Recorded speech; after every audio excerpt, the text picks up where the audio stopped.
बघा मी सकाळी नाही का मॉर्निंगला जेव्हा मी झोपेतूनच उठले होते तेव्हा मला खालून सगळे लोक आवाज देत होते की मग मी पण बघितलं जाऊन की यार काय झालं नेमकं. तर एक पारवा होता बिचारा, तो त्याला उडता येत नव्हतं. मी सगळे प्रयत्न केले, गुगलला पण विचारलं की काय करू नेमकं की हा उडेल. त्यानंतर मग मी त्या पारव्याला खायला दिलं, पाणी पाजलं. थोडा एक अर्धा तास फक्त जिवंत राहिला, अर्ध्या तासानंतर तो मरण पावला बिचारा. आणि आता त्याच पारव्याला सोडायला आम्ही इथे आलो. तो पारवा बघायचा आहे का? पारवा दाखव रे एकदा इकडे जवळ, नीट पकड रे. हे असा हा पारवा आहे बिचारा, पण तो मेलाय आता. खूप सुंदर होता बघा. आता काय करणार, तर आम्ही त्याला इकडे गाडायला आलोय शेताकडे. तर त्याला गाडतो इथे कुठेतरी शेतात.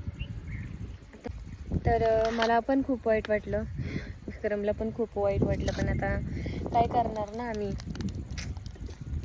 जाऊ दे, मेला बिचारा. पण सकाळपासून मी त्याच टेन्शनमध्ये होते, हा वाचेल का नाही वाचेल का. सारखं गुगलला विचारत होते. गुगल मला काही नीट सांगत नव्हतं.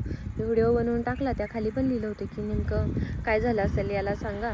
तर लोकांनी पण काही एवढी प्रतिक्रिया नाही दिली. आणि मला सापांबद्दल भरपूरसं नॉलेज आहे, पण पक्ष्यांबद्दल तर एवढं नाही आहे. पण इथून पुढं मी नक्कीच पक्ष्यांबद्दल पण अभ्यास करण्याचा प्रयत्न करेन. गप ना बाबा, आधीच वाऱ्याचा खरखर आवाज चालू आहे, त्याच्यात तुझं काही चिकटपट्ट्या पाडायचं कामं चालू आहे. हां, तर मी नक्कीच इथून पुढं पक्ष्यांच्या बाबतीत पण थोडा अभ्यास करेल.